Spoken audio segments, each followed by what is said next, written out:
Hello दोस्तों, कैसे हैं आप लोग। उम्मीद करते हैं आप लोग स्वस्थ मस्त और व्यस्त होंगे और अपने पढ़ाई में लगे होंगे। तो चलिए आज का सेशन स्टार्ट करते हैं।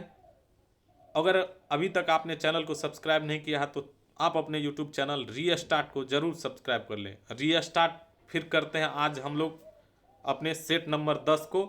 सेट नंबर 10 जो है आपका लास्ट सेट है एडुटेरिया का, बीपीएससी का जो सेट है म्यूजिक शिक्षक भर्ती अ, से संबंधित जो सेट आया हुआ था एडुटेरिया का, आपको वो लास्ट है आज। इसके बाद आपको दूसरा बुक से कराएंगे। तो आइए आज का जो लास्ट सेट है तो आप लोग थोड़ा सा अपने आप को आज जांचिए। कैसे जांचना है तो कॉपी कलम लीजिए और बनाना शुरू कीजिए सेट को। हम थोड़ा सा आज समय देते चलेंगे, ठीक है। तो आइए कुछ समय आपको देते जाएंगे, आप अपना आंसर नोट करते जाइए। आइए पहला प्रश्न देखिए, गीत तथा आलापों में विभिन्न छोटे छोटे भागों को क्या कहते हैं। विदारी है, अल्पत्व है, बहुत्व है। तो आपको बताना है क्या हो जाएगा इसका राइट आंसर।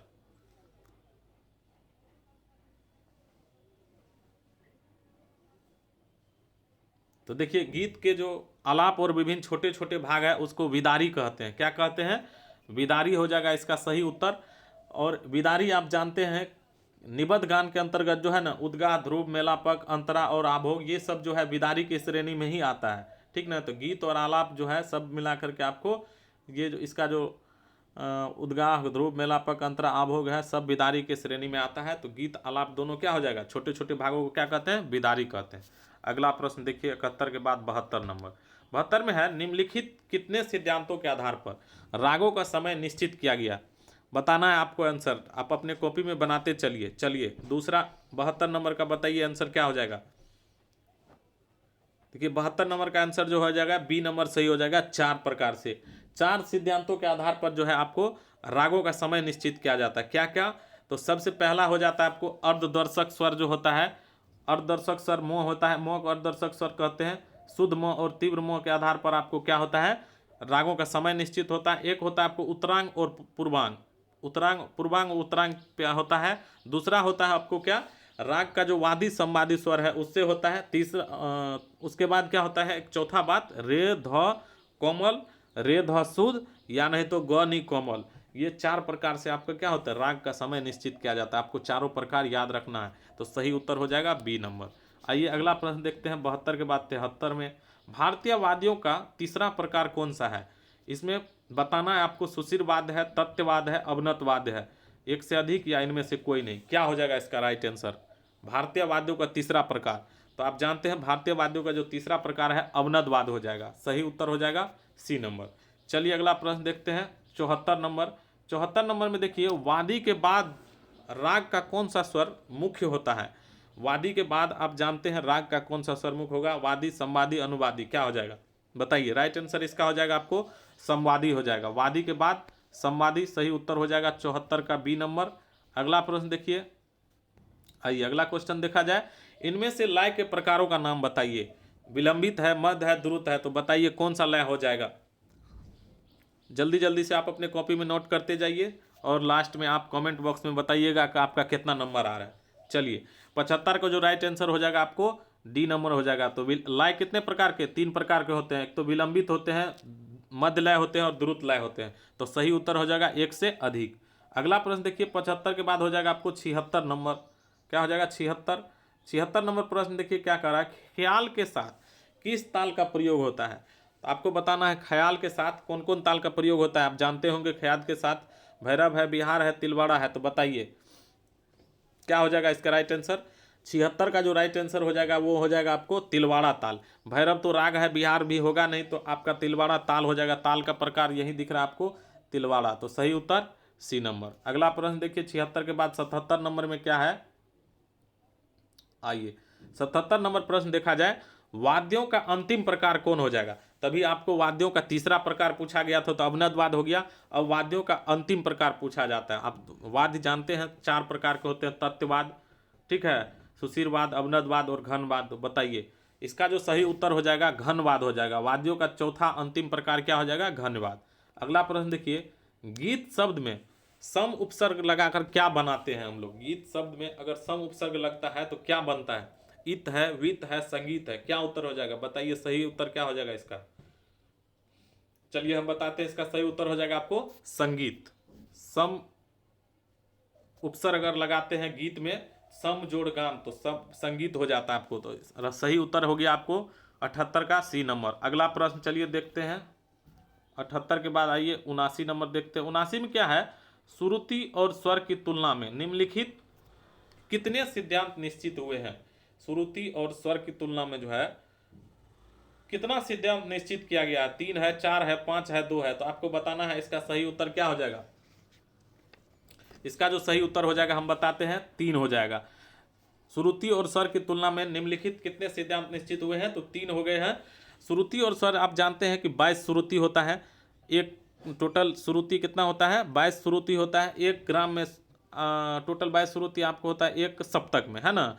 और स्वर कितना होता है? 12 स्वर या 7 स्वर, शुद्ध स्वर कहते हैं। दूसरा बात आपको होता है श्रुति का जो अंतराल होता है, परस्पर इंटरवल जो होता है इनके बीच का, वह आपको अंतराल श्रुतियों की अपेक्षा अधिक होना चाहिए। दो क्या है, स्वरों का परस्पर अंतराल क्या होना चाहिए? एक श्रुति से दूसरी श्रुति के बीच क्या होना चाहिए? अधिक होना चाहिए। तीसरा बात, कन, मिड, सुत, और ये जब तक सुरीली ध्वनि का प्रयोग करते हैं तब तक क्या श्रुति जो है आपको उस पर ठहराव किया जाता है, तो वह क्या होता है? स्वर कहलाता है। तो ये आपको 3 प्रकार हो जाता है। स्वर, श्रुति और स्वर की तुलना में निम्नलिखित कितने सिद्धांत निश्चित है? तो 3। चलिए अगला प्रश्न देखते हैं। समय थोड़ा ज़्यादा लगेगा आज, तो आपको बताते भी जाना है। देखिए 10 मात्रा की ताल कौन सी है? तो आपको बताना है 10 मात्रा की ताल। चलिए हम बताते हैं। 10 मात्रा की ताल जो है आपको झप ताल हो जाएगा। तो सही उत्तर हो जाएगा सी नंबर। एक ताल जो है ये आपको 12 मात्रा की ताल है, और 4 ताल भी आपको कितनी 12 मात्रा की ताल है। तो सही उत्तर हो गया सी नंबर। अगला प्रश्न देखिए 80 के बाद 81 में है, ताल की कितनी जातियां हैं? आपको बताना है ताल की कितनी जातियां हैं। 6 है, 5 है, 7 है। बताइए कितनी जातियां हो जाएगा ताल की। इसका जो राइट आंसर हो जाएगा आपको सही उत्तर हो जाएगा सी नंबर। 5 जातियां होती है ताल की। चलिए अगला प्रश्न आइए देखते हैं। गमक के कितने प्रकार हैं? आप जानते हैं गमक के कितने प्रकार हैं, बहुत बार क्वेश्चन हम करा चुके हैं। गमक के प्रकार 15, 20, 28। बताइए इसका जो सही उत्तर हो जाएगा आपको ए हो जाएगा। 15 होता है। गमक के प्रकार कितने होते हैं? 15 प्रकार के गमक होता है। अगला प्रश्न चलिए देखते हैं। प्राचीन काल में 2 प्रमुख ग्रंथकार कौन से हुए हैं? आप बताइए इसमें से प्राचीन काल में 2 प्रमुख ग्रंथकार हैं जिनके द्वारा ग्रंथ लिखा गया था, वो कौन कौन है? अहोबल, नारद, भरत, सारंगदेव, मतंग, बृहस्पति। क्या हो जाएगा राइट आंसर इसका जो है? भरत और सारंगदेव। भरत हो गया आपको नाट्यशास्त्र लिखा गया भरत के द्वारा, और सारंगदेव के द्वारा संगीत रत्नाकर लिखा गया। तो सही उत्तर हो जाएगा आपको बी नंबर। अगला प्रश्न देखिए क्या है। स्वरों की आंदोलन संख्या मालूम करने के कितने आधार होते हैं? आपको बताना है स्वर का जो आंदोलन संख्या है उसको हम लोग कितने आधार से मालूम कर सकते हैं। चलिए 84 नंबर का आंसर बताइए। जिस स्वर की आंदोलन संख्या आपको मालूम करना होता है तो उसको क्या करते हैं? उसके तार की लंबाई नाप लेते हैं, या नहीं तो षड्ज से तार की लंबाई देखते हैं, या नहीं तो षड्ज स्वर की क्या देखते हैं? आंदोलन संख्या देखते हो। तो कितने प्रकार हो गए? 3 प्रकार हो जाएगा। इसका सही उत्तर हो गया स्वरों की आंदोलन संख्या मालूम करने का 3 प्रकार। चलिए अगला प्रश्न देखा जाए। 85 नंबर देखिए। कर्नाटकी संगीत में बिलावल और कल्याण थाट को किस नाम से जानते हैं? तो कर्नाटकी संगीत में आप बिलावल जो कि हम लोग शुद्ध थाट कहते हैं, उसको कर्नाटक में क्या कहा जाता है? कल्याण थाट को किस नाम से जाना जाता है कर्नाटक में? बताइए। खरहर प्रिया, नट भैरवी, हनुमत तोड़ी, गमन प्रिया, धीर शंकराभरण और मैच कल्याणी। तो इसका जो सही उत्तर हो जाएगा आपको धीर शंकराभरण और मैच कल्याणी। बिलावल को धीर शंकराभरण कहा जाता है दक्षिणी संगीत में, और कल्याण थाट को मैच कल्याणी कहा जाता है। तो सही उत्तर हो गया आपको सी नंबर। अगला प्रश्न देखिए 85 के बाद 86 नंबर। 86 में क्या है? इनमें से किस राग में मध्यम वादी स्वर है? तो आपको बताना है मध्यम वादी स्वर किस राग में होगा। ठीक है, चलिए बताइए। केदार है, भीमपलासी है, बागेश्वरी है। तो देखिए ये तीनों का तीनों राग जो है ना, तीनों में क्या है? मध्यम वादी स्वर है, और संवादी क्या है? मो और सा। इसके बीच में डिफरेंट 3 और 4 का होना चाहिए ना, तो मो, प, ध, नि, सा। तो 4 का डिफरेंट हो जा रहा है। तो मो सा हो गया आपको सब का सब। तीनों का क्या है? मोसा। सब के सब का क्या हो जाएगा? मोसा हो जाता है आपको। मोसा मत बोलिएगा, मोसा हो जाता है। भीमपलासी का हो गया मोसा। देखिए आज आपको जांचना है अपने आप को। तो आप थोड़ा सा आज आपको समय लग सकता है, अगर आप जल्दी जल्दी बना पा रहे हैं तो थोड़ा सा फास्ट करके वीडियो देख सकते हैं, ठीक है। आप स्पीड को बढ़ा लीजिए अगर आपको जल्दी जल्दी बनते जा रहा है। चलिए अगला प्रश्न देखते हैं। इस तब क्या हो जाएगा, इसका सही उत्तर हो गया आपको इनमें से कोई नहीं, इनमें से कोई नहीं ना, केदार, भीमपलासी, बागेश्वरी सब के सब वादी स्वर क्या हो जाता है, मोसा, वही पूछा जा रहा है, मध्यमवादी है तो सब में है मध्यमवादी, तो सही उत्तर हो जाएगा एक से अधिक। अगला प्रश्न देखिए 86 के बाद 87 नंबर में क्या है, ध्वनि नाद की दृष्टि से स्वर स्थानों का स्पष्टीकरण करने के लिए कितने साधन हुए हैं। तो आपको बताना है नाद की दृष्टि से स्वर स्थानों का स्पष्टीकरण जो हम लोग करते हैं, कौन सा स्वर किस स्थान पर है, तो कई प्रकार का साधन हुआ है। चलिए तो इसका राइट आंसर हो जाएगा आपको 2 प्रकार के साधन हुआ है। क्या क्या हुआ है 2 प्रकार के, पहला जो है ना आपको प्रत्येक ध्वनि का जो है होने वाला, प्रत्येक ध्वनि के 1 सेकंड में कितना तुलनात्मक आंदोलन होता है वो अध्ययन करना। दूसरा बात, वीणा के बजने वाले तार की लंबाई जैसे होता है भिन्न भिन्न भागों में, और ध्वनि की ऊंचाई नीचाई बताना। तो सही उत्तर हो जाएगा आपको 2। तो सही उत्तर क्या हो जाएगा, सी नंबर हो जाएगा। अगला प्रश्न देखिए 87 के बाद 88 नंबर प्रश्न देखा जाए। क्या है 88 में, मेल खाते हुए स्वरों को एक साथ बजाने को क्या कहते हैं, बताइए। कार्ड है, स्लर है या टर्न है। तो मेल खाते हुए स्वरों को अगर हम एक साथ बजाते हैं तो उसे कार्ड कहते हैं। पाश्चात्य संगीत रचना में क्या होता है, उसकी मधुरता बढ़ाने के लिए कार्ड्स का प्रयोग करते हैं। कार्ड्स के द्वारा हम लोग क्या और क्या देखते हैं, हारमोनी या स्वर संवाद उत्पन्न किया जाता है कार्ड्स के द्वारा, पश्चिमी मेल खाते हुए स्वर को। तो ये आपको मेल खाते हुए स्वर को कहते हैं, तो क्या कहते हैं, कार्ड हो जाएगा। सही उत्तर हो जाएगा आपका ए नंबर। अगला नेक्स्ट प्रश्न देखिए क्या है, कार्ड के तीनों स्वर एक साथ बजाए जाना क्या कहलाता है। कार्ड के अगर 3 स्वर को एक साथ बजाते हैं तो क्या कहलाता है, बताइए। ट्रायड है, वायड है, लॉयड है। तो देखिए इसका जो सही उत्तर हो जाएगा 89 का ए नंबर हो जाएगा इसका सही उत्तर। अगर आप लोग कमेंट में देना चाहते हैं जवाब तो कमेंट बॉक्स में जवाब दे सकते हैं। चलिए अगला प्रश्न हो जाएगा आपका, शुद्ध राग किसे कहते हैं। तो शुद्ध राग पूछा जा रहा है। शुद्ध राग आप जानते हैं किसको कहा जाएगा, जिनमें कि शास्त्र का नियम का पालन हो अच्छा तरह से, वही शुद्ध राग हो जाएगा। तो जिन रागों में शास्त्र के नियम का पालन शुद्ध रूप में नहीं हो, ये तो ऑप्शन होगा नहीं लगा हुआ, ये तो होगा नहीं। यहाँ अशुद्ध रूप में होता है, ये भी नहीं होगा। जिन रागों में शास्त्र के नियम का पालन शुद्ध रूप में होता है, तो आपको देखिए सी नंबर का आंसर क्या हो जाएगा, सही हो जाएगा सी नंबर। अगला प्रश्न देखिए, अगला है प्रत्येक ताल अथवा तालबद्ध रचना को कुछ छोटे छोटे विभागों में विभाजित करना क्या कहलाता है। तो आप जानते हैं ताल और तालबद्ध रचना को अगर छोटे छोटे विभागों में विभाजित करते हैं तो हम उसके किस नाम से जानते हैं, विभाग ही बोलते हैं। तो सही उत्तर हो जाएगा इसका सी नंबर आपको सही हो जाएगा। चलिए अगला प्रश्न देखते हैं 91 के बाद 92 नंबर। देखिए आप लोग थोड़ा सा आज घबराइएगा नहीं, क्योंकि आज लास्ट सेट है और आपको बनाना है। तो चलिए 92 नंबर देखिए, वह छोटा से छोटा स्वर समुदाय जिससे किसी राग का बोध हो क्या कहलाता है। मान लीजिए छोटा से छोटा स्वर जिससे हम लोग राग का बोध हो जाता है क्या कहलाता है, बताना है आपको, बताइए। देखिए किसी चीज को जानने के लिए उसका बोध हो जाता है। तो मान लीजिए नहीं बोलते हम लोग कोनो सब्जेक्ट में अगर आप अच्छे हैं, आप मान लीजिए आपको मैथ अच्छा लगता है पढ़ने, मैथ में बोझ कहते हैं मैथ में तोहर पकड़ बड़ी बढ़िया छो, मैथ में नहीं बोलते अपने बोलचाल की भाषा में कि मैथ में बहुत बढ़िया पकड़ छो, लेकिन जीके में उतना अच्छा पकड़ नहीं छो, मैथ में बड़ी निक पकड़ छो। तो यही बात होता है, पकड़ से क्या उसका मैथ का पता चल गया कि उसका मैथ अच्छा है। उसी तरह से राग को अभी पकड़ से क्या होता है, पता चल जाता है कि राग कौन से स्वर समुदाय से संबंधित है। तो सही उत्तर हो गया आपको सी नंबर। अगला प्रश्न देखिए 93 नंबर में, जो व्यक्ति गुरु से प्राप्त शिक्षा में अपनी शिक्षा तथा अभ्यास द्वारा कुछ नई बातें जोड़ता है क्या कहलाता है। जो व्यक्ति गुरु से जो प्राप्त होता है शिक्षा, उससे शिक्षा प्राप्त करके अपनी शिक्षा और अभ्यास में कुछ नई बातें जोड़ता है तो वह क्या कहलाता है। वह आपको नायक कहलाता है कि गायक कहलाता है, गीत कहलाता है। सही उत्तर हो जाएगा आपको क्या हो जाएगा 93 का सही उत्तर गायक हो जाएगा ए नंबर। चलिए अगला प्रश्न देखते हैं 94 नंबर प्रश्न देखिए, ध्वनि का आधार क्या है। तो आप जानते हैं ध्वनि का जो आधार है ताल है, कंपन है, वाद्य है, क्या हो जाएगा। ध्वनि का जो आधार है हम लोग जानते हैं ध्वनि जो उत्पन्न होता है नाद से, और नाद किससे उत्पन्न होता है, कंपन से होता है। तो ध्वनि का मेन आधार क्या हो गया आपका, कंपन हो जाएगा। सही उत्तर हो गया सी नंबर। जल्दी जल्दी आप जवाब देते चलिए। पाश्चात्य संगीत किस पे आधारित है। तो आप जानते हैं पाश्चात्य संगीत हारमोनी है, मेलोडी है, राग है, बताइए। देखिए हमारा जो हिंदुस्तानी संगीत है वो मेलोडी पर आधारित है, और पाश्चात्य संगीत जो है ये आपको हारमोनी पर आधारित है। सही उत्तर हो जाएगा आपको 95 का ए नंबर। हारमोनी क्या होता है? दो या दो से अधिक स्वरों का जब एक साथ बजाते हैं ना और उससे मधुर भाव उत्पन्न होता है तो उसे ही क्या कहते हैं? उस स्वर संवाद को हम लोग हारमोनी कहते हैं, ठीक है। जैसे कि सा ग प म या ध सा, ये सब क्या होता है? आपको हारमोनी की रचना होती है सबसे। चलिए अगला प्रश्न देखते हैं। 96 नंबर देखिए, राग के गाने का स्थूल समय किससे ज्ञात होता है? राग का जो गाने का स्थूल समय है किस से ज्ञात हो जाएगा? वादी है, वर्ज है, विवादी है। तो आप जानते हैं राग के गाने का स्थूल समय ज्ञात करने के लिए 4 प्रकार आपको बता चुके हैं। कौन कौन बताए थे? एक तो आपको अर्धदर्शक स्वर मोह हो जाता है। दूसरा बात आपका क्या हो जाता है? दूसरा बात उत्तरांग पूर्वांग हो जाता है। तीसरा बात विवादी वादी संवादी हो जाता है। और चौथा बात क्या हो जाता है? रेध कोमल, रेध शुद्ध और गौनी कोमल हो जाता है। तो ये 4 प्रकार से क्या कर सकते हैं? हम समय ज्ञात कर सकते हैं। इसमें क्या दिख रहा है? वो हमको वादी दिख रहा है, तो सही उत्तर क्या जाएंगे? ए नंबर 7 जाएंगे।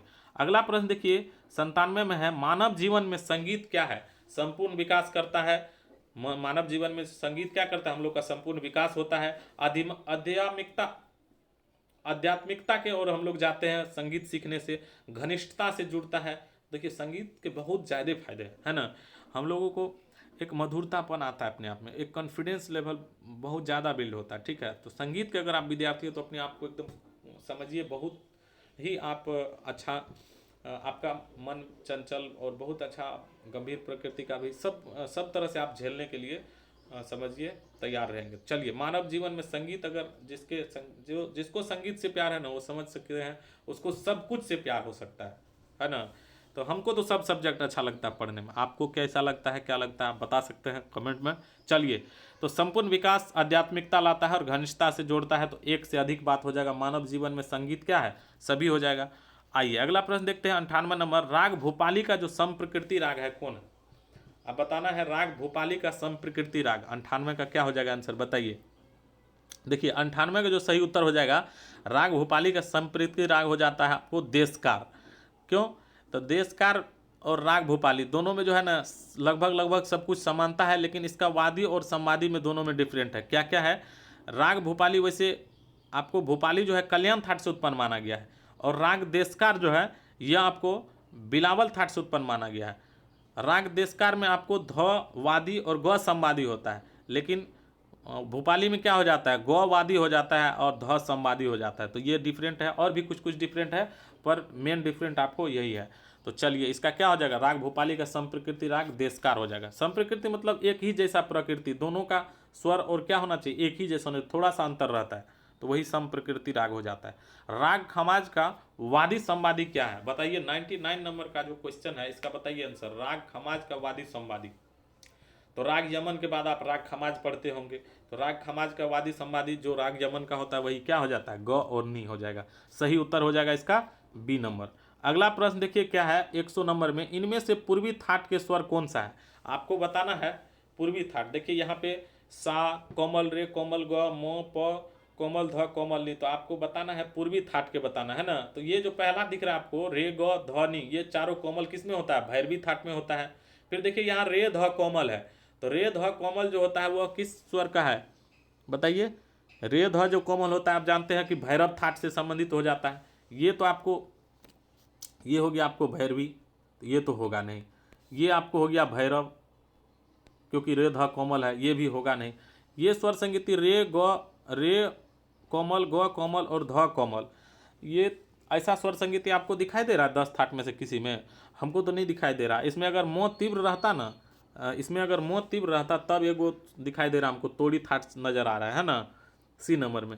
तो आपको बताइए इसमें से क्या कहीं नजर आ रहा है पूर्वी थाट? तो पूर्वी थाट के ऐसे स्वर आपको हम बता देते हैं होता क्या पूर्वी थाट का। तो पूर्वी थाट में होता क्या है आपको, रे ध तो कोमल रहता है, रे और ध कोमल रहता है, लेकिन मोह उसमें तीव्र हो जाता है। तो पूर्वी थाट का होना चाहिए क्या? रे और ध, ये दोनों कोमल होता है। कोमल का चिन्ह क्या नीचे में लगा देते हैं, इसे लाइन कोमल हो जाता है, और मोह होता है इसमें तीव्र। तो ये स्वर होना चाहिए। तो आपको कहीं दिख नहीं रहा है रे ध कोमल और मोह तीव्र, कहीं दिख रहा है? नहीं। तो इनमें से कोई नहीं हो जाएगा इसका सही उत्तर। चलिए अगला प्रश्न देखिए। देखिए आपको ये थाट का अगर स्वर संगीति याद करना है तो आपको रेगुलर इस चीज़ को पढ़ना है। 10 थाट है, आप रेगुलर एक दिन पढ़िए, 5 दिन पढ़िएगा ना तो पक्का आपको याद हो जाएगा और कोई उपाय नहीं है। आप झूठों का इधर उधर नहीं, किताब पे पढ़ने पे ध्यान दीजिए। कहीं ऑनलाइन बुकते बुकते आप परेशान हो जाएगा, बुक पढ़िए सबसे बढ़िया। राग परिचय आप पढ़ सकते हैं, चारों का चारों राग परिचय आप पढ़ सकते हैं। लेकिन अगर आप कहिएगा तो आज अगर आप कमेंट बॉक्स में ये बताते हैं कि आपको कुछ संगीत में और अच्छा सीखना है, तो हम आपको जो हम अपना नोट्स बनाए हुए हैं उससे कल से कहिएगा, तो आज से हम शाम से स्टार्ट करेंगे। चलिए आइए देखते हैं 101 नंबर तब तक प्रश्न देखिए। उत्तर संगीत पद्धति का शुद्ध ग दक्षिण पद्धति डैश के समान है, अंतर ग, साधारण ग या शुद्ध ग। देखिए हमारा जो अशुद्ध है, जो शुद्ध स्वर है या अशुद्ध स्वर है, वो दक्षिण में शुद्ध हो जाता है, लेकिन हमारा जो शुद्ध स्वर है उसको दक्षिण पद्धति में अलग अलग नाम दिया गया। तो आपको ये बात तो याद ही रखना है। तो हमारा जो उत्तर संगीत में जिसको हम लोग शुद्ध ग कहते हैं, दक्षिण में उसको क्या कहा जाता है, उसको अंतर ग कहा जाता है। सही हो जाएगा उत्तर ए नंबर, अंतर ग दक्षिण में। अगला प्रश्न देखिए 102, भारत में कितने प्रकार की पद संगतियां हैं, आपको बताना है। अच्छा, पद संगतियां ने पद्धतियां हैं, वही बात हुआ। भारत में कितने प्रकार की पद्धतियां हैं, तो 2 प्रकार की हैं संगीत पद्धतियां। कितने प्रकार की, एक तो हो जाता है आपको हिंदुस्तानी पद्धति और दूसरा क्या हो जाता है, कर्नाटकी पद्धति। हिंदुस्तानी या उत्तरी कहते हैं और दूसरा हो जाता है आपको कर्नाटकी। तो 2 ही प्रकार का है। चलिए अगला प्रश्न देखते हैं 103 नंबर देखिए, जो व्यक्ति पद रचना व स्वर रचना करता है उसे क्या कहते हैं। तो आपको ये पता होना चाहिए, जो व्यक्ति पद रचना व स्वर रचना करता है उसे क्या कहते हैं, गायक, नायक या वाग्यकार कहते हैं। क्या कहेंगे। इससे पहले आपको गायक वाला प्रश्न आया हुआ था, याद है कुछ।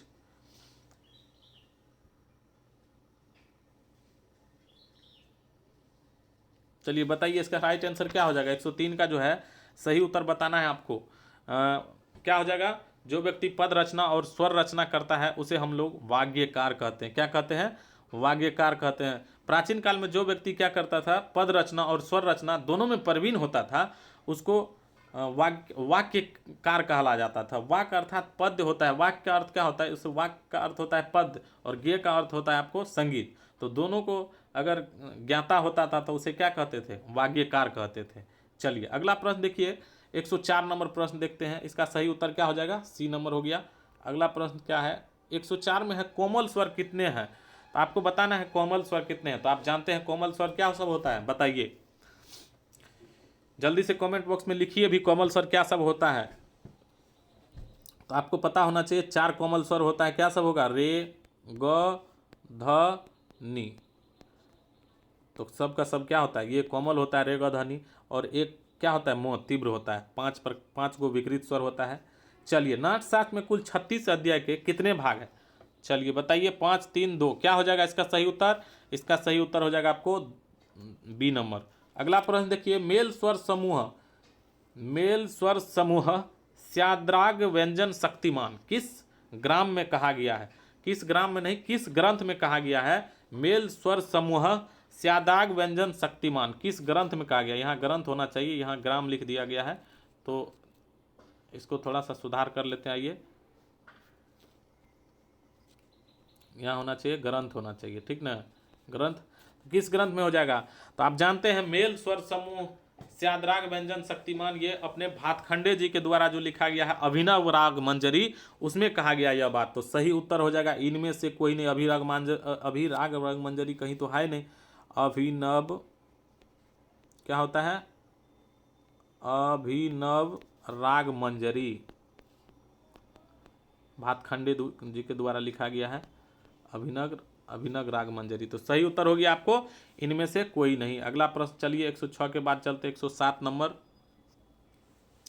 107 नंबर प्रश्न देखिए क्या कहा जा रहा है 107 नंबर में, कि किस स्वर का अल्प प्रयोग होना चाहिए। अनुवादी, विवादी, वादी, कौन स्वर का जो है ना अल्प प्रयोग किया जाता है। हालांकि प्रयोग नहीं करना चाहिए, लेकिन अगर करते हैं तो उसका सिर्फ अल्प प्रयोग करते हैं। बोलिए, इसका जो सही उत्तर हो जाएगा आपको विवादी।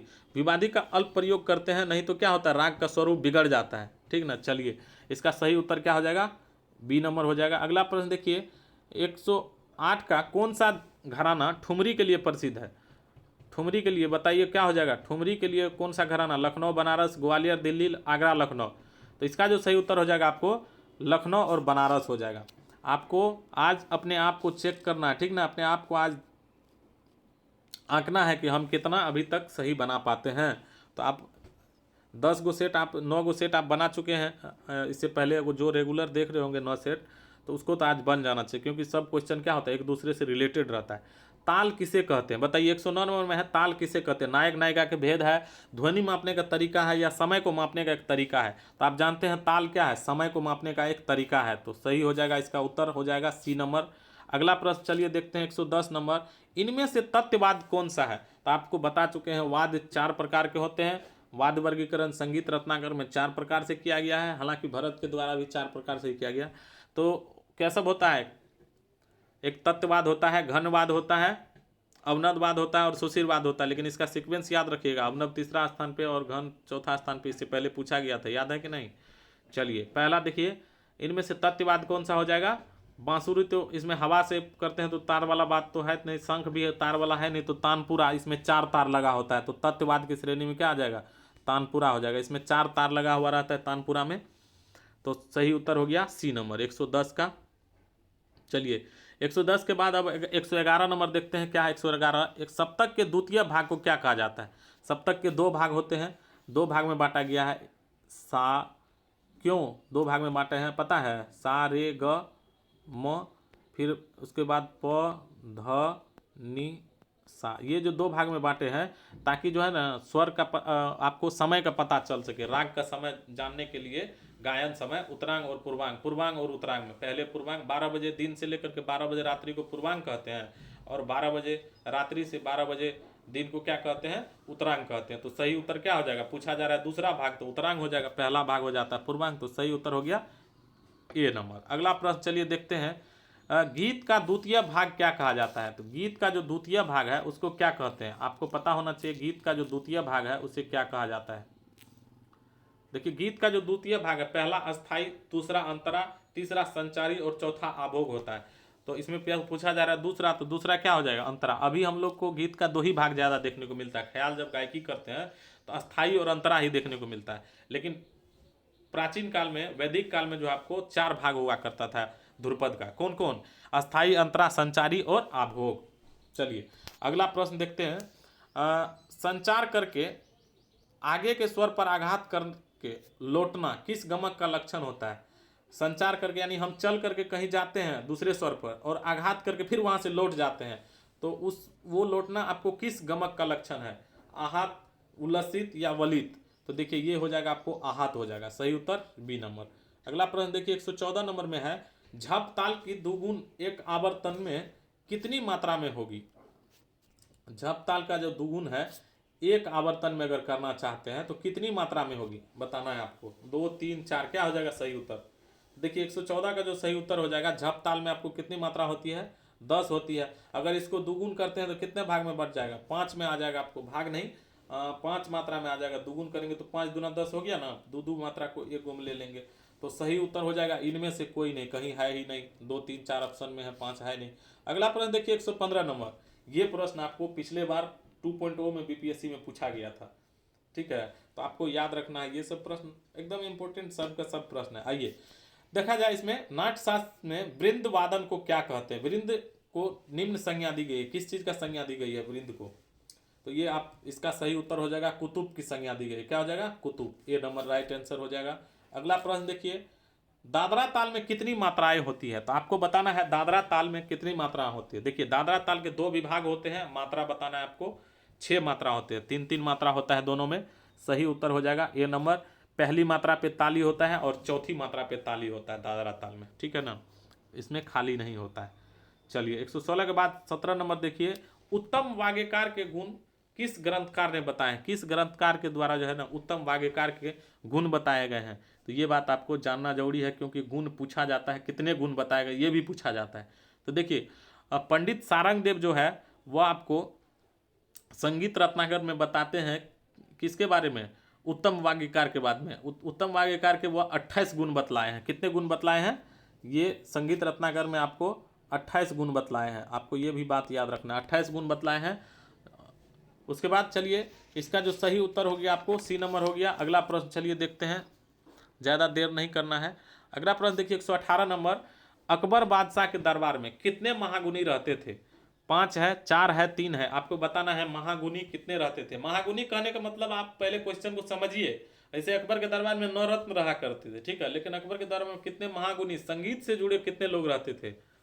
और ये बहुत ही इंपॉर्टेंट क्वेश्चन है, इससे आपको बहुत कुछ सीखने को मिल सकता है। बात आता है आपको, देखिए ना, आप जानते हैं अकबर जो बादशाह है इसके दरबार में 4 महागुनी रहते थे, 4 संगीतज्ञ रहते थे, और चारों के चारों महान हुए। क्यों पता है आपको? देखिए उस टाइम में जो है 4 वानियाँ दी गई थी, ठीक है। आपको जो पूछा जाता है ध्रुपद के 4 वाणी कौन कौन से, गोबर हाट, डांगुर, खंडार और क्या नोहार वाणी, ये चारों वाणी जो आपसे पूछा जाता है तो वो अकबर के दरबार में ही तीनों चारों महागुनी रहते थे।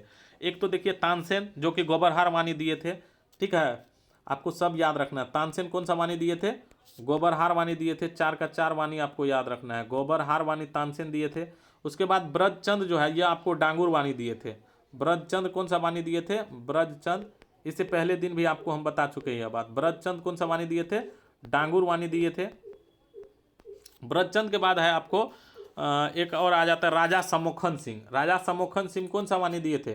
खंडार वाणी दिए थे आपको राजा सम्मुखन सिंह। खंडार वाणी आपको ये याद रखना है, खंडार वाणी राजा सम्मुखन सिंह। क्या हो जाएगा? राजा सम्मुखन सिंह, सम्मुखन सिंह, ये बात आप याद रखिएगा। चलिए फिर से देखते हैं, राजा सम्मुखन सिंह, और एक और बच गया कौन? श्री चंद जो है आपको, श्री चंद जो है यह आपको नोहार वाणी दिया था। कौन सा? नोहार वाणी। तो ये आपको टोटल 4 वाणी दिए थे अकबर के दरबार के जो महागुनी थे, चारों के चारों। चलिए अगला प्रश्न देखा जाए, 119 नंबर में है, संगीत में 2 स्वरों के पारस्परिक संबंध को क्या कहते हैं? देखिए 2 स्वर के बीच के दूरी अगर रहता है तो वो स्वरांतर हो जाता है, लेकिन 2 स्वरों के पारस्परिक संबंध की बात हो रही है तो क्या हो जाएगा? गुणांतर हो जाएगा। 2 स्वर के बीच में जो पारस्परिक संबंध है हमको कैसे पता चलता है? कैसे पता चलता है कि साक सरज का जो आंदोलन संख्या है 240 है, रे का 270 है, तो यही उसी दोनों के बीच में जो पारस्परिक संबंध होता है उसका जो गुणांतर होता है, ये गुणांतर से हम लोग पता लगाते हैं, ठीक ना।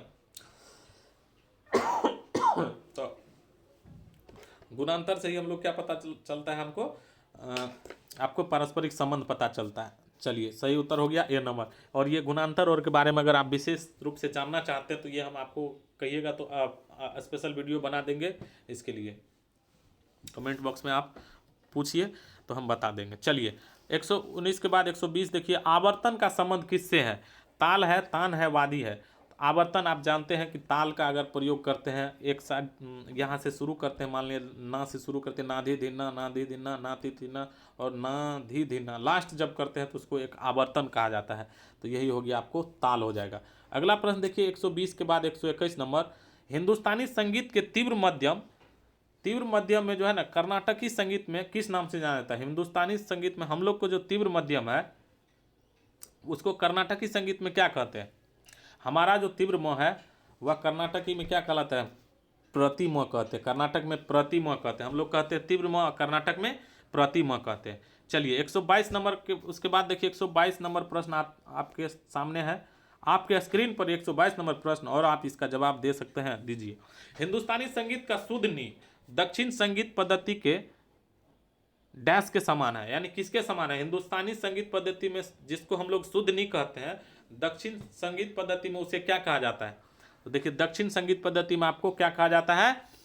122 का हो जाएगा आपको काकली नी कहा जाता है। बी नंबर इसका राइट आंसर हो जाएगा, सही उत्तर बी नंबर। अगला प्रश्न देखिए, 5 स्वरों के प्रयोग से कौन सी जाति बनती है? आपको बताना है, साड़ब है, औड़ब है, संपूर्ण है। तो आप जानते हैं साड़ब में 6 स्वर होते हैं, संपूर्ण में 7 स्वर होते हैं, औड़ब में 5 स्वर होते हैं। तो 5 स्वर से पूछा जा रहा है तो क्या हो जाएगा? औड़ब हो जाएगा इसका सही उत्तर। स्वरों के नियमानुसार उलट पुलट रचना को क्या कहते हैं? आपको कल भी बता चुके हैं और इससे पहले कितना दिन बताएं, स्वरों का अगर नियम के अनुसार उलट पुलट करते हैं तो उसको हम लोग क्या कहते हैं? अलंकार के नाम से जानते हैं। अलंकार जैसे कि सारे ग रे ग म प म प ध प ध नि ध नि सा सा नि ध नि ध प ध प म प म ग म ग रे सा। तो ये क्या हो गया? अलंकार का यह आपको उलट पुलट जो करते हैं यह नियम है, ठीक ना। एक ही नियम से चलना है, जैसे रीजनिंग में चलते हैं। रीजनिंग में नहीं रहता है, जैसे 6 का स्क्वायर दे देता है 36, और फिर पूछता है 5 का साथ क्या संबंध होगा, तो 5 25 करते हैं। उसी तरह से पहले का दूसरा का संबंध होना चाहिए। तो ये हो गया आपको अलंकार, सही उत्तर हो गया बी नंबर। अगला प्रश्न देखिए 124 के बाद 125, उर्दू या फारसी भाषा के गीत किस में पाए जाते हैं? चलिए बताइए, उर्दू और फारसी भाषा का जो गीत है, भजन है, ठुमरी है, गजल है, किस में पाया जाता है? इसका जो सही उत्तर हो जाएगा गजल हो जाएगा। किस में पाया जाता है? गजल में। अगला प्रश्न चलिए देखते हैं, संगीत का आधार कौन सा नाद होता है? आपको बताना है। नाद कितने प्रकार के होते हैं? 2 प्रकार के होते हैं, आहत नाद और अनाहत नाद। यहाँ पूछा जा रहा है संगीत का आधार।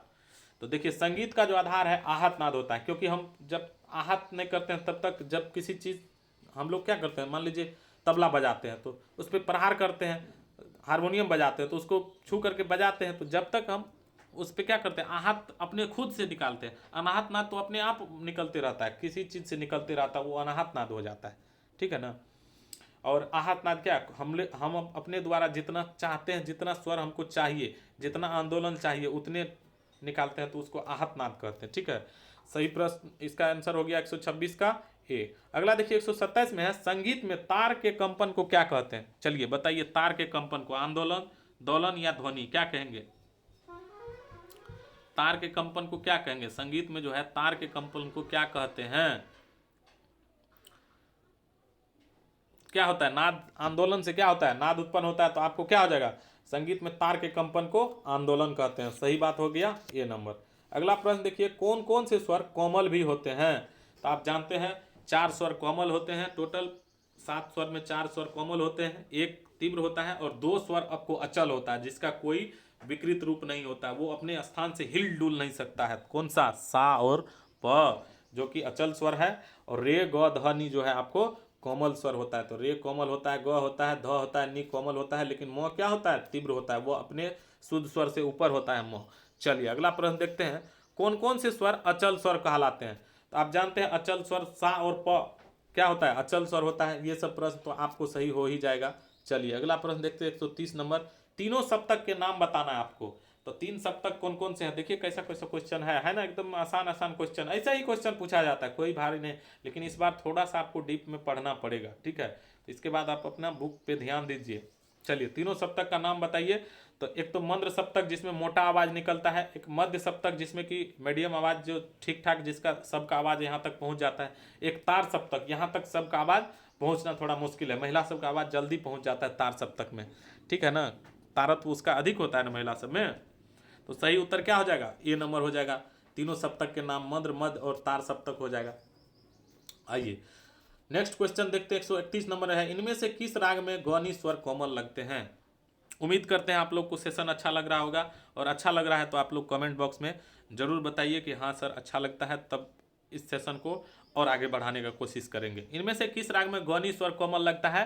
तो आपको बताना है बिलावल। देखिए बिलावल तो शुद्ध ठाट का राग है, तो इसमें तो लगता नहीं। यमन में मोह तीव्र लगता है, यमन में क्या होता है? मोह तीव्र लगता है, तो ये भी होगा नहीं। तो गौनी कोमल किस में लगता है? काफी थाट में जो है आपको गौनी कोमल लगता है, आपको एकदम याद रखना है, गौनी कोमल काफी थाट। चलिए आगे प्रश्न हो, देखिए राग यमन के वादी संवादी स्वर बताना है। तो आप जानते हैं राग यमन का वादी संवादी, जो राग खमाज का इससे पहले आया था ग और नी, वही क्या होता है? राग यमन का भी वादी संवादी होता है, ग और नी। यहाँ पे है नहीं ग नी, तो इसका सही उत्तर क्या हो जाएगा? इनमें से कोई नहीं। अगला प्रश्न देखिए, प म ग म ग रे सा, प म ग म ग रे सा। देखिए ये स्वर आपको क्या लग रहा है? कोई राग इससे स्पष्ट हो रहा है? यमन, यमन में भी, यमन का भी जो पकड़ होता है, नी रे ग रे सा, प म ग रे सा, तो वो तो है नहीं। तो ना तो आपको यमन से आता है, और बिहाग असावरी कोई नहीं होगा, इसमें किसी राग का बोध होता ही नहीं, तो सही उत्तर इनमें से कोई नहीं हो जाएगा। ठीक है, अगला प्रश्न चलिए देखते हैं 133 के बाद 134 नंबर, कौन से 2 स्वर किसी भी राग में एक साथ वर्जित नहीं होते हैं? बताइए, सा म, सा प या म प। देखिए इनमें कंफ्यूजन नहीं करना। इनमें देखिए म और प एक जगह पे होता है ना, तो म और प कभी भी एक साथ वर्जित नहीं होता है। ठीक है, लेकिन देखिए कभी अगर वर्जित होता है, एक्सेप्शन है, म और प एक साथ वर्जित होता है, शुद्ध म और प एक साथ वर्जित होता है, लेकिन शुद्ध म के जगह पे आपको विकृत यानी तीव्र म आपको जरूर रहेगा, उसमें कुछ न एक रहेगा ही। तो म और प कभी एक साथ वर्जित नहीं होता है। अगर म और प एक साथ वर्जित होगा तो उसमें कम से कम विकृत म आपको देखने को मिलेगा। समझ गए? ये बात आपको ध्यान रखना है। अगला प्रश्न देखिए, सा म और प की कितनी कितनी श्रुतियां हैं? चतुष चतुष चेप षडज मध्यम पंचमा द्वे द्वे निषाद गंधारो तिस्त्री धैवती ऋषभ। आपको पता होना चाहिए, ये श्लोक हमेशा याद रहना चाहिए। और नहीं याद है तो हम ट्रिक दिए हुए हैं ना, सीधा उसको लिखिए। ये 4 3 2 4 4 3 2 4 3 2 4 3 2, यहाँ भी है 4 3 2 4 3 2, बीच में 4 लिख लीजिए, एगो बीच में 4 दे दीजिए, हैं बीच में 4 दे दीजिए, दोनों तरफ 4 3 2 4 3 2, हैं ऐसे याद कर लीजिए, गा के याद कर लीजिए। संगीत के विद्यार्थी है ना, तो गाने में तो थोड़ा शर्म होना नहीं चाहिए। तो देखिए सा म प की कितनी श्रुतियां हो जाएगी, तो सा और म, यहाँ देखिए सा रे ग म प ध नी, तो क्या हो गया, देखिए म और प का हो गया 4 4 श्रुति और सा का हो गया 4 4 श्रुति, प्रत्येक के कितना श्रुति, 4 4 श्रुति हो जाएगा। ऐसे आपको एकदम गलती नहीं होना चाहिए प्रश्न आपको एग्जाम में। पिछले बार इनसे प्रश्न पूछा गया है बीपीएससी में, ठीक है। प की श्रुति म की श्रुति पूछा गया था, कितना नंबर कितना पे आ जाएगा म की श्रुति, है ना। किस राग के वादी संवादी में संवाद भ है, यहाँ है होना चाहिए, इसको देखिए हम नहीं को काट दिए हैं। किस राग के वादी संवादी में संवाद भ होता है, तो देखिए 9 और 13, 9 4 13, वादी संवादी संवाद भ कब होता है, 9 और 4, कम से कम 4 का डिफरेंट हुआ ना, 9 4 13, तो ठीक है। 4 2 6 2 का डिफरेंट है, ये तो होगा नहीं। 8 2 10 होगा नहीं, 10 5 15, कम से कम वादी संवादी होने के लिए 3 या 4 स्वर का डिफरेंट होना चाहिए। तो ये आपको बी नंबर में दिख रहा है, तो सही उत्तर हो गया बी नंबर। अगला प्रश्न देखिए, धमार ताल कितने मात्रा की होती है। धमार ताल, जिसको होरी भी हम लोग कहते हैं, बताइए धमार ताल कितने मात्रा की होती है। धमार ताल आप जानते हैं कि दीपचंदी और जत ताल धमार ताल में गाई जाती है, तो कितने मात्रा की, 14 मात्रा की हो जाती है धमार ताल। सही उत्तर हो गया बी नंबर। अगला प्रश्न देखिए, किस गायकी के साथ पखावज की संगत होती है, बताइए। ध्रुपद है, ख्याल है, टप्पा है। तो आप जानते हैं कि पुराने टाइम में पखावज का यूज होता था, अभी तो होता नहीं है, अभी तो हम लोग तबला का यूज करते हैं और ख्याल गायकी करते हैं, ठीक है। तो ख्याल गायकी अभी, तो उस टाइम में ध्रुपद में जो है ना आपको पखावज की ज़्यादा यूज होता था। सही उत्तर हो जाएगा ए नंबर। अगला प्रश्न देखिए, सारंगदेव द्वारा लिखित प्रसिद्ध ग्रंथ कौन सा है, आपको बताना है। सारंगदेव द्वारा जो ग्रंथ लिखा गया उसका नाम बताना है। चलिए बताइए, विदेशी है, संगीत रत्नाकर, नाट्यशास्त्र, ये सब ग्रंथ तो आपको याद रहना चाहिए, बहुत बार बता चुके हैं। विदेशी का कौन हो जाएगा लेखक, बताइए। विदेशी ग्रंथ जो है इसका हो जाएगा आपको मतंग, मतंग क्या हो जाएगा, मतंग। संगीत रत्नाकर का आपका हो जाएगा सारंगदेव, है ना, संगीत रत्नाकर सारंगदेव। और नाट्यशास्त्र के कौन हो जाते हैं, भरत मुनि, नाट्यशास्त्र के हो जाते हैं भरत मुनि। तो सही उत्तर आपका हो गया बी नंबर। चलिए अगला प्रश्न देखते हैं। सारंगदेव लिखित ग्रंथ हो गया, संगीत रत्नाकर। 140 नंबर प्रश्न देखा जाए। 140 में क्या है, इसको थोड़ा ज़्यादा जूम हो गया ना, ये थोड़ा ज़्यादा जूम हो गया, इसको थोड़ा कम करते हैं। हाँ, राग खमाज के गाने का समय पूछा जा रहा है, तो आपको बताना है राग खमाज के जो गाने का समय है क्या होता है। राग खमाज के गाने का समय क्या होता है, रात्रि का द्वितीय प्रहर। तो आप सबसे पहले ये बताइए, राग खमाज का जो वादी संवादी क्या होता है, मालूम है, गोअनी होता है। तो गो आ गया आपको किस में, पूर्वांग में आ गया। पूर्वांग होता है 12 बजे दिन से लेकर के 12 बजे रात्रि तक होता है ना। तो 12 बजे दिन से 12 बजे रात्रि के बीच में ही होगा, दिन से लेकर के 12 दिन से 12 रात्रि के बीच होना चाहिए। तो देखिए, तो इसमें कौन, सायकाल हो गया, ये भी आता है। प्रातः काल आपको नहीं आएगा, तो सायकाल आपको हो सकता है, लेकिन यहाँ होता है इसका क्या, रात्रि का दूसरा प्रहर जो लास्ट समय होता है, तो उसमें क्या होते हैं, रात्रि का दूसरा प्रहर में आपको राग खमाज का गायन करते हैं 12 बजे रात्रि से पहले। चलिए 9 से 12 के टाइम में। चलिए उसके बाद देखिए, इनमें से कौन सा कथन सही है। झप ताल में 12 मात्रा होती है, क्या आप बताइए, सही है। झप ताल में 12 मात्रा होती है, तो आपको बता चुके हैं झप ताल में कितनी मात्रा होती है, 10 मात्रा होती है, तो ये तो होगा नहीं। अगला प्रश्न देख, अगला बात कुछ प्रश्न पढ़िए क्या है। झप ताल में 3 तालियां होती है, तो हाँ जी, झप ताल में कितने ताले होते हैं, 3। झप ताल में 6 विभाग होती है, झप ताल में 6 विभाग नहीं, तो ये तो 12 विभाग एक ताल में और 4 ताल में होता है 6 विभाग। तो झप ताल में आपको 3 तालियां होती है, यही बात है को सच लग रहा है, और यह इसका जो राइट आंसर हो जाएगा आपको बी नंबर हो जाएगा 141 का। अच्छा 141 का एक बात आप बताइए, इसका जो है कितने मात्रा पे ताली, 3 गो ताली है, तो कौन कौन मात्रा पे ताली होता है।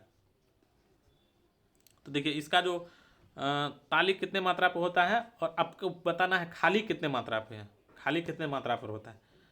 चलिए हम बता देते हैं, इसका जो खाली है आपको छठी मात्रा पे खाली होती है, और 1 3 और 8वीं मात्रा पे क्या होती है, ताली होती है। चलिए अगला प्रश्न देखते हैं। 141 के बाद 142, पुरिया राग किस थाट का है।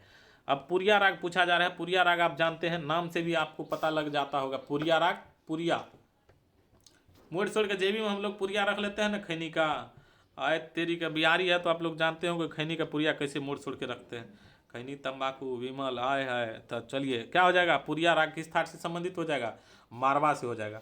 तो राइट आंसर बी हो गया। राग असावरी में कोमल स्वर लगते हैं कौन सा, बताइए जल्दी जल्दी बताइए। रे ध नी, रे ग नी, ग ध नी। बहुत टाइम हो गया। तो देखिए राग असावरी में जो कोमल स्वर है आपको ग ध नी कोमल लगता है, सही उत्तर हो जाएगा सी नंबर। अगला प्रश्न देखिए 144 नंबर, चौगुन की लयकारी में एक मात्रा में कितनी मात्रा का प्रयोग करते हैं। चौगुन का अगर लयकारी करते हैं तो एक मात्रा में जो है कितनी मात्रा का प्रयोग करते हैं, कै गो। चौगुन नामे से स्पष्ट है, दुगुन में दूगो, तिगुन में तय गो, चौगुन में 4 गो, पाँचगुन में 5 गो। तो चौगुन हो जाएगा आपको कितना, 4 गो। 4 होना चाहिए, कहीं नहीं है, तो इनमें से कोई नहीं आंसर है ना। चलिए बांसुरी किस वर्ग का वाद्य है, तो हम जानते हैं फूक के जो बजाते हैं उसको क्या कहते हैं सुशीरवाद कहते हैं। तो सही उत्तर हो जाएगा सुशीर। घन होता है, पीट के बजाते हैं इसको, कोई ना कोई लकड़ी तकड़ी से पीटते हैं, चाहे कुछ हो से। और तत्ववाद तो तार से संबंधित होता है, तार लगा हुआ रहता है। तो सही उत्तर हो गया आपको सी नंबर। अगला देखिए 3 ताल के 4 आवर्तन में कितनी मात्राएं होगी। तो आप बताइए 3 ताल के एक आवर्तन में कितनी मात्रा होती है। एक आवर्तन में आपको बताना है, एक आवर्तन में कितनी होती है। एक आवर्तन अगर करते हैं हम लोग तो 16 मात्रा होती है, और यही 4 आवर्तन करेंगे तो कितना हो जाएगा, 16 चौको 64। कहीं पे दिखाई दे रहा है 44, 48, 56 नहीं दिखाई दे रहा है, तो इनमें से कोई नहीं दिखाई दे रहा है ना, मारिए आंसर। चलिए आगे बढ़िए। राग मारवा का वर्जित स्वर क्या है, बताना है। म है, ध है, प है, क्या हो जाएगा राग मारवा का वर्जित स्वर, बताइए बताइए दोस्तों। राग मारवा का वर्जित स्वर क्या है। देखिए मजा मस्ती में पढ़िए, क्योंकि आप बीपीएससी के एग्जाम देने वाले हैं और संगीत शिक्षक का उसमें भी, और आपको पढ़ाना भी है इसी तरह से मज़े में। क्योंकि अगर संगीत के शिक्षक है और अगर आप खुश नहीं रह सकते हैं तब तो आपको संगीत का शिक्षक होना ही नहीं चाहिए। चलिए स्टेट दे रहे हैं जो दोस्त, आप अपना अच्छा से तैयारी कीजिए और अपने आप को बेहतर बनाने की कोशिश कीजिए। पहले दिन से दूसरे दिन बेहतर बनिए, दूसरे दिन से तीसरे दिन और बेहतर बनने का कोशिश कीजिए। 147 का जो देखिए मारवा का जो वर्जित स्वर है, आप जानते हैं मारवा का एक आपको ये श्लोक हमेशा याद होना चाहिए सब राग का। रेमो विकृत पंचम वर्जित ऋषभ धैवत संवाद, जाति साड़ब साय समय गावत मारवा राग। क्या होता है, रेमो विकृत पंचम वर्जित ऋषभ, रेम विकृत पंचम वर्जित ऋषभ धैवत संवाद होता है ना। तो पंचम क्या होता है, वर्जित होता है। तो आपको श्लोक से पता चल जाता है क्या सब चीज़ इसमें होने वाला है, ठीक है ना। तो ऐसे आपको श्लोक याद रखना है। और इसमें जो है ना आपको कोमल रे और क्या होता है धैवत, क्या होता है इसका वादी संवादी हो जाता है रोध रेध। चलिए आगे प्रश्न देखते हैं। ध्रुपद गान में कितनी बानी होते हैं, तो बहुत बार ये क्वेश्चन आ चुका है। ध्रुपद गान में कितनी बानी होती है सब, और वो सब के सब अकबर के दरबार में थे, चारों के चारों महागुनी। 4 वाणी होते हैं, कौन कौन, गोबरहार वाणी हो गया, डांगुर वाणी हो गया, खंडार वाणी हो गया और नोहार वाणी हो गया। 4 वाणी होते हैं। तो सही उत्तर हो गया आपको बी नंबर। अगला प्रश्न देखिए 149, इनमें से कौन सा सही नहीं है। किसी भी राग में मध्यम और पंचम एक साथ वर्जित नहीं हो सकते। रागों में आरोह और अवरोह क्रम से रहते हैं। सभी रागों में षड्ज आवश्यक नहीं है। उपयुक्त में से एक से अधिक, बताइए क्या है इनमें से कौन सा सही नहीं है। ध्यान दीजिएगा कौन सा स्वर जो है, तीनों ऑप्शन पढ़िए। किसी भी राग में मध्यम और पंचम एक साथ वर्जित नहीं हो सकते हैं। रागों में आरोह अवरोह क्रम से रहते हैं, या सभी रागों में षड्ज आवश्यक है। मध्यम और पंचम आप ये बात जानते हैं, म और प एक साथ वर्जित नहीं होता है। तो ये बात क्या है, सही है। रागों में आरोह अवरोह क्या होना चाहिए, क्रम से होना चाहिए। सभी रागों में षड्ज आवश्यक नहीं है, नहीं नहीं, सभी रागों में षड्ज, सा किसी भी राग में वर्जित नहीं हो सकता है ना। सा कभी भी वर्जित नहीं होता है, यहाँ तो नहीं रहना ही नहीं चाहिए। तो यही हो जाएगा इसका सही उत्तर। गलत क्या हो जाएगा, यही सा हमेशा आपको रहना ही चाहिए, सा वर्जित होता नहीं है। ठुमरी गायन शैली में निम्न ताल का प्रयोग होता है, बताइए। ठुमरी गायन शैली में तिबरा है, धमार है, 4 ताल है, तो कौन से ताल का प्रयोग होता है ठुमरी गायन शैली में, क्या हो जाएगा इसका सही उत्तर। तो देखिए इसका जो सही उत्तर हो जाएगा आपको ठुमरी गायन शैली में किस ताल का प्रयोग होता है, दीपचंदी जप ताल का प्रयोग होता है। यहाँ 4 ताल, 1 ताल ये सब तो आपको होगा नहीं। धमार ताल तो आप जानते ही है, ध्रुपद में प्रयोग होता है। तीव्र ताल ये सब भी तो आपको ख्याल गया कि तो ये होगा नहीं। इसका हो जाएगा आपको सही उत्तर हो जाएगा इनमें से कोई नहीं होना चाहिए। क्या, दीपचंदी या जत ताल अगर दिखाई दे तब आपको मानना है क्या, ठुमरी। तो सही उत्तर हो गया इसका ई नंबर। तो देखिए आपको 150, अब लास्ट प्रश्न यही था। इनके बाद अब प्रश्न नहीं बचा हुआ है। तो अगर आप अपना नंबर कितना कितना किसका नंबर आया है, आप कमेंट बॉक्स में अपना अपना नंबर शेयर कीजिए, और तब देखते हैं कि क्या कमी रह गया है आप लोगों में और किसको क्या चीज़ दिक्कत है। अगर आपको संगीत में कोई विशेष टॉपिक पढ़ना है हमसे, अगर आपको लगता है कि ये अच्छा नहीं है मेरा, तो आप हमको कमेंट कीजिए, तो हम उसको पढ़ाने का कोशिश करेंगे। चलिए धन्यवाद। वीडियो को शुरू से लेकर के लास्ट तक देखने के लिए बहुत बहुत धन्यवाद, और अपना प्यार बनाए रखने के लिए बहुत बहुत धन्यवाद। हाँ, एक बात और, आप जो है ना चैनल को सब्सक्राइब कर लीजिएगा, क्योंकि इससे हमको मोटिवेशन मिलने लगा है अब। ठीक है, चैनल पे सब्सक्राइबर अगर बढ़ते जा रहा है तो थोड़ा सा मोटिवेशन होता है, और वो मोटिवेशन बहुत काम आता है। चलिए तो ख़त्म करते हैं यहीं पे वीडियो को। जय हिंद, जय भारत।